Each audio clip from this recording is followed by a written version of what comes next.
Assalamu alaikum туугандар. Англияга сезондо жумушка барам деп жаткандарга азыр Мигрант кейжинен Хопс компаниясы аркылуу официальный подбор ачылды. Бүгүн 8 декабрда саат 12-де башталган. Бул 11 декабрга чейин саат 12-ге чейин болот. Подбор уланат. Подборго биринчи очередте могул ссылкасы Мигрант кейжиде Instagram'да ссылкасы бар. Ссылкасы аркылуу киресиздер. Кирип жатканда эле сразу сиздерден электронный почтаны сурайт.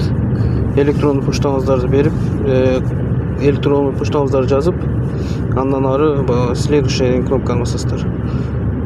Электронный почтада маанилүүсү сиздердин паспорттагыдай аты жөнүңүздөр, данныйларыңыздар бар болуш керек. Ошол аркылуу киресиздер. Андан кийин электронный почтаны улагандан кийин кийинки страницада фамилия, имя деп турат, аты жөнүңүздү жазасыз. Андан кийин ошол эле электронный почтаны жазасыз, сиздин данныйыңыз катталган.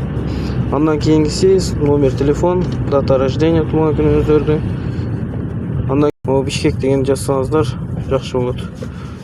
Себеби собеседование Бишкекте өтөт да көпчүлүгү. Ошол жерге жазасыздар дагы. Кийин жыныс пол деп турат, жынысыңыздарды белгилейсиздер. Аял киши болсо аял киши, эркек киши болсо эркек киши кылып. Паспортуңуздар в наличии барбы жокпу ошону жазасыздар. Анан номер заграничный паспортто жазасыздар. Заграничный паспортто жана П деп башталат. Андан кийин 7 цифра болот, ошону жазасыздар.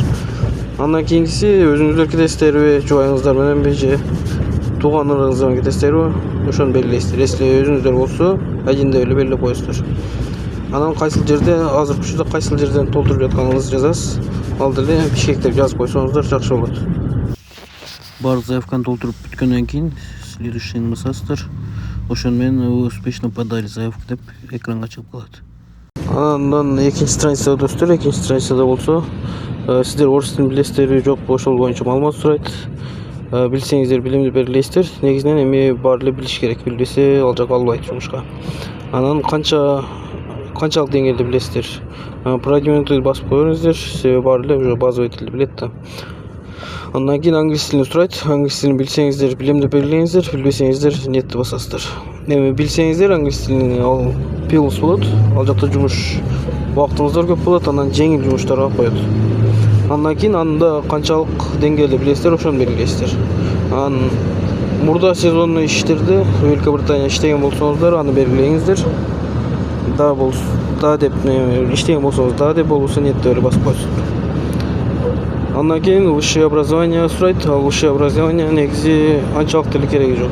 Если тил боюнча болсо, спецтехника айдаган тармакта окуган болсоңуздар, ошол боюнча анда пайдасы тиет. Болбосо анын пайдасы да жок. Жок болсо анда нет деле басып коесуңуздар. Анан водительский удостоверение сурап атат. Водительский удостоверениеде болсо бар, болбосо жок деп эле коесуңуздар. Трактор, фронтальный грузовик же спецтехника айдай алсаңыздар, аны белгилейсиздер. Если айдай алсаңыздар, анда галочкасы жок эле өтүп кетесиздер андан кийинге. Андан кийин съемка учурунда сизди видеого тартат. Собеседование учурунда, то есть съемка тартат. Ошо съемка сиз уруксат бересизби жокпу, ошону сурайт.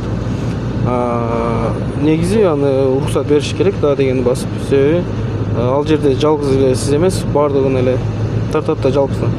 Ошол учурда собеседованияда съемка түшүп каласыз. Ошого макулдук бересиз да дегенде. Андан кийин зарегистрироваться деген кнопканы басасыз. Анан уже 3-чү листокко өткөндө сиз туура толтурган болсоңуз баарын моундай болуп көрүнүп чыгат. Сиздики тапшырылды успешный. Сиз СМС күтүңүз деп. Андан кийинкиси дагы бир ссылка келет. Если сизди подбордон тандап алган болсо. Бул 2 күндөн 3 күн аралыкта келет. Экинчиси сиз тандалып алынган болсоңуз. Ал жагы анан дальше көрсөтүлгөн ссылка боюнча толтура бересиздер. Аны дагы